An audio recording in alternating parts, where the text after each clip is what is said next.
Peuple rwandais. Je m'appelle Shadrach Uwizeyimana, je suis pasteur.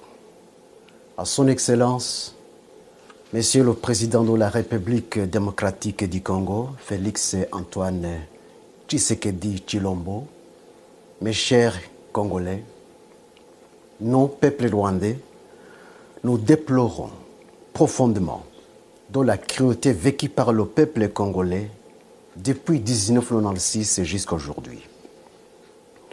Nous déplorons profondément de la mort de plus de 6 millions de Congolais due à la guerre déclenchée en RDC par le Rwanda et l'Ouganda depuis 1996.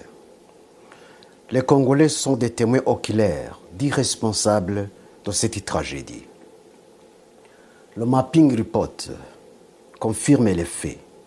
Tout le monde, petits et grands, sait très bien que Paul Kagame est responsable du massacre perpétré contre les Congolais, sans oublier des réfugiés rwandais et burundais qui étaient en RDC. Le même individu, Paul Kagame, est également responsable du massacre qui a eu lieu au Rwanda depuis 1990 à 1994. Aujourd'hui encore, cette année 2022, l'armée rwandaise, sous la couverture de M23, ose une fois de plus envahir la RDC. C'est déplorable, inimaginable, regrettable et insupportable. À son Excellence, Monsieur le Président, mes chers Congolais, j'aimerais que vous sachiez cette vérité, la vérité suivante. Ne confondez jamais le peuple rwandais et Paul Kagame. Ce sont deux personnes différentes, de caractères différents et d'éducation différente. Si vous acceptez de comprendre cette vérité, regardez le caractère et l'éducation du peuple rwandais, non pas dans le miroir de ce régime sanguinaire, tyrannique, totalitaire, despotique et génocidaire de Paul Kagame, mais dans le miroir du régime sociable et paisible de Habyarimana Juvenal. À son Excellence, Monsieur le Président et mes chers Congolais, le peuple rwandais est connu par son caractère social envers ses voisins. Par contre, Paul Kagame n'a pas ce caractère. Le peuple rwandais est connu par son caractère de promouvoir la paix avec ses voisins. Par contre, Paul Kagame n'a pas ce caractère. Le peuple rwandais est connu par son caractère de ne pas verser du sang, même celui des animaux, car il mange de la viande seulement pendant les jours de fête. Par contre, Paul Kagame n'a pas ce caractère. Son plaisir est de marcher dans le sang et de dormir dans le sang, non pas des animaux, mais de l'homme. Paul Kagame est un tyran sanguinaire. Les faits le prouvent. Le peuple rwandais est connu par son caractère d'aversion pour la guerre et tout conflit. Paul Kagame n'a pas son caractère. C'est un homme belliqueux. Mes chers Congolais, Paul Kagame est un mercenaire parmi les Rwandais. Tout ce qu'il fait, il ne le fait pas pour l'intérêt de la nation rwandaise, mais pour son propre intérêt. Les Rwandais qui sont aujourd'hui dans le pays ont été pris en otage. Ils sont dans une prison à ciel ouvert. Ils n'ont ni le droit de parler, ni le droit de penser, ni le droit de faire quoi que ce soit pour son bien-être d'aujourd'hui et de demain. Le peuple rwandais est un peuple malheureux, un peuple sans défense et sans protection, sauf Dieu seul. Ne commettez pas donc une erreur de confondre le peuple rwandais et Paul Kagame. Un homme de cœur durci qui donne au peuple rwandais une mauvaise étiquette parmi les Congolais, les Tanzaniens et toutes les nations de la terre. Ne commettez pas non plus une erreur de confondre les Tutsis et Paul Kagame. Paul Kagame était mystérieux parmi les Rwandais. Ce qui dégage l'hypothèse selon laquelle Paul Kagame serait un démon sous la chair humaine, en considérant ses actes démoniaques, ils ont raison de le dire. Cette même hypothèse a été avancée par les Juifs sur Hitler. Si Paul Kagame est au pouvoir aujourd'hui à Kigali, il n'y est pas parce qu'il a été élu démocratiquement, mais par l'usurpation du pouvoir.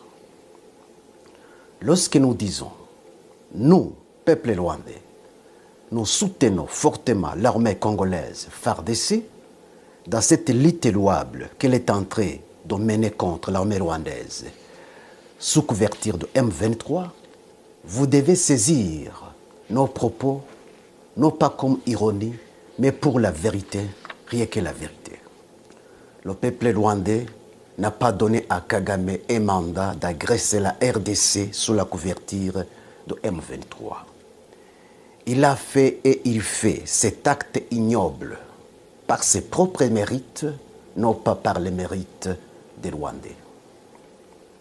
Nous, peuple rwandais, nous dénonçons et condamnons énergiquement l'invasion de l'armée rwandaise sous la couverture de M23, sous l'ordre de Paul Kagame, non pas sous l'autorisation de la nation rwandaise. Nous, peuple rwandais, nous demandons à Paul Kagame de démissionner car ces actes de barbarie contre la RDC depuis 1996 jusqu'à aujourd'hui est une honte pour la nation rwandaise. Personne ne doute l'invasion de la RDC par l'armée rwandaise sous la couverture de M23. Personne, sauf les alliés de Paul Kagame pour leurs intérêts personnels. À son Excellence, Monsieur le Président et mes chers Congolais, trop c'est trop. Paul Kagame a dépassé les limites de ses actes de sabotage. Aujourd'hui, à son Excellence, Monsieur le Président et mes chers Congolais, vous devez donner une leçon irréversible à Paul Kagame et son régime despotique pour ne plus envahir la RDC une fois de plus. L'armée congolaise mérite un soutien total de tous les Congolais, de tous les Rwandais et du monde entier en fait d'éradiquer les racines productives et du mal, non seulement pour les Congolais, mais aussi pour les pays des Grands Lacs.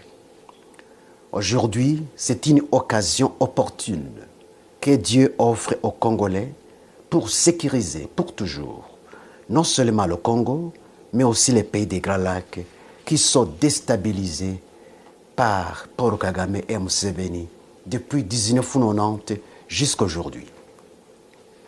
Paul Kagame, un homme qui s'est fait Dieu en Afrique. J'ai attendu ces fanatiques l'appeler l'homme fort de l'Afrique. Et c'est vrai? Pas du tout. Ce n'est pas l'homme fort de l'Afrique, mais l'homme du mal de l'Afrique. La parole de Dieu dit, je cite, « L'orgueil précède la chute ». Aujourd'hui, c'est la chute de Paul Kagame avec son régime despotique. À son Excellence, Monsieur le Président et mes chers Congolais, aujourd'hui, Dieu vous offre l'occasion, la plus belle occasion de sécuriser votre pays. C'est à vous de l'exploiter et de la profiter. Une occasion perdue ne revient pas. Il faut aller jusqu'à la source du mal et éradiquer le mal et établir le bien. Levez-vous comme un seul homme et débarrassez-vous de l'armée rwandaise sous la couverture de M23 qui est sur le sol de la RDC. La souveraineté d'un pays est inviolable. À son Excellence, Monsieur le Président, mes chers Congolais, cessez de marcher comme une tortue en défendant la souveraineté de votre pays alors que vous êtes en temps de guerre. Par contre, courez plus qu'un cheval, volez plus qu'un faucon pèlerin, car le Congo a été agressé et envahi par l'ennemi terroriste qui a rejeté des résolutions pacifiques pour un conflit non fondé. Mes chers Congolais, Dieu est avec vous, mais il est contre votre ennemi. Mes chers Congolais, gardez-vous de tomber dans le piège de votre ennemi. Gardez-vous de tout conflit d'ordre civil. Tomber dans ce piège, c'est perdre la bataille. Que l'histoire du passé des Rwandais vous apprenne tous les plans et toutes les stratégies de Paul Kagame qui consistent à faire basculer un pays dans le chaos afin de justifier son intervention et ses actes destructifs. La provocation du génocide, c'est l'arme la plus chérie de Paul Kagame. C'est ce qu'il a fait au Rwanda afin de justifier l'éternisation du pouvoir seulement et uniquement des Tutsis, en faisant considérer les Hutus comme les agents du diable. N'acceptez pas donc d'appliquer cette formule démoniaque de Paul Kagame. Si j'ai parlé d'une vérité, ma première vérité, je vais vous donner une deuxième. À son Excellence, Monsieur le Président Félix-Antoine Tshisekedi Tshilombo, mes chers Congolais, le président Habyarimana Juvenal avait tout donné à Paul Kagame et son équipe. Toutes les exigences avancées par Paul Kagame et son équipe lors du partage du pouvoir à Arusha avaient été acceptées par le président Habyarimana Juvenal.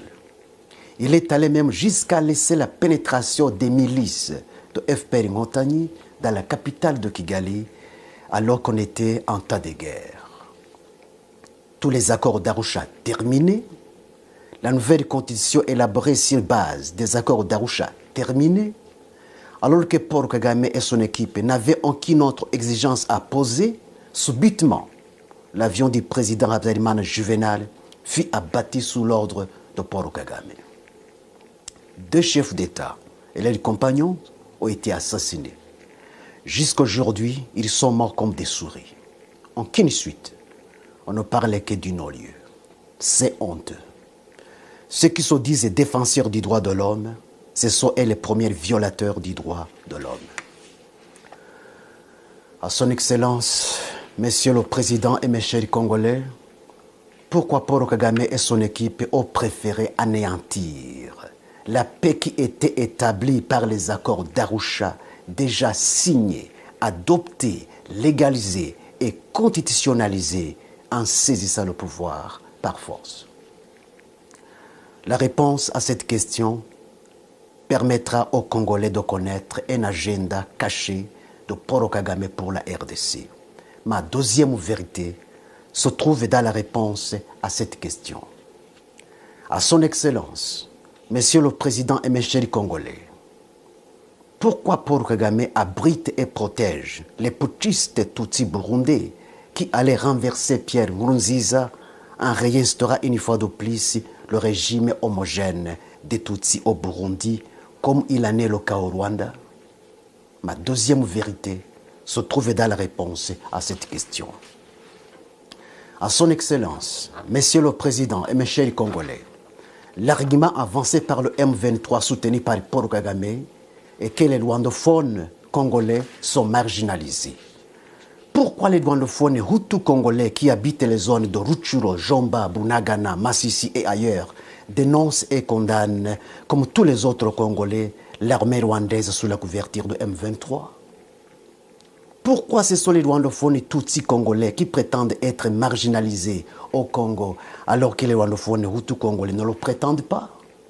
Ma deuxième vérité se trouve dans la réponse à cette question. En comprenant bien cette deuxième vérité, mes chers Congolais, vous comprendrez pourquoi Paul Kagame déstabilise votre pays malgré tous les intérêts d'ordre économique et autres qu'il gagne en RDC. Qu'est-ce que les chefs d'État de la RDC n'avaient pas fait à Paul Kagame dans leurs contrats privés? Qui profitait les minéraux du Congo? N'est-ce pas Paul Kagame? Pourquoi n'est-il pas satisfait? Vous devez savoir pourquoi. À son Excellence, Monsieur le Président et mes chers Congolais, en anéantissant les accords d'Arusha déjà terminés et constitutionnalisés, Paul Kagame et son équipe voulaient que le pouvoir de Kigali soit seulement et uniquement entre les mains des Tutsis. Cette vérité est justifiée par les faits. Les accords d'Arusha étaient le partage du pouvoir entre les Tutsis et les Hutus. Paul Kagame et son équipe ne voulaient pas le partage, mais la prise totale du pouvoir entre les mains des Tutsis. C'est pourquoi l'avion de Habyarimana Juvenal a été abattu sur l'ordre de Paul Kagame, connaissant noir sur blanc les conséquences qu'il avait aussi préparées lui-même longtemps avant. Mes chers Congolais, l'agenda de Paul Kagame et son équipe est fondé sur le racisme. Voilà donc le pourquoi de l'anéantissement de la paix qui était déjà établie dans les accords d'Arusha. Cette vérité est justifiée par le régime homogène actuel des Tutsis à Kigali, ce qui n'était pas le cas dans les accords d'Arusha. Dans la déstabilisation du Burundi, lors de Pierre Nkurunziza, Paul Kagame voulait réinstaurer une fois de plus le régime homogène des Tutsis au Burundi, comme il l'a fait au Rwanda. Dans la déstabilisation de la RDC par les milices Tutsis de M23 soutenues par Paul Kagame, sous prétexte de la marginalisation des rwandophones congolais, alors que les rwandophones hutus congolais, plus nombreux même que les rwandophones Tutsis congolais, condamnent M23 comme tous les autres Congolais, Paul Kagame, son projet est d'établir sur la RDC un régime absolu des Tutsis, comme il l'a fait au Rwanda. Que ce soit la balkanisation de la RDC, que ce soit la prise totale de la RDC, le projet de Paul Kagame est le même. Ce qui s'est passé au Rwanda devrait servir une leçon aux Congolais. Les Congolais ont intérêt de savoir la différence qu'il y a entre les Tutsis et les Hutus, afin de bien comprendre le projet démoniaque de racisme de Paul Kagame.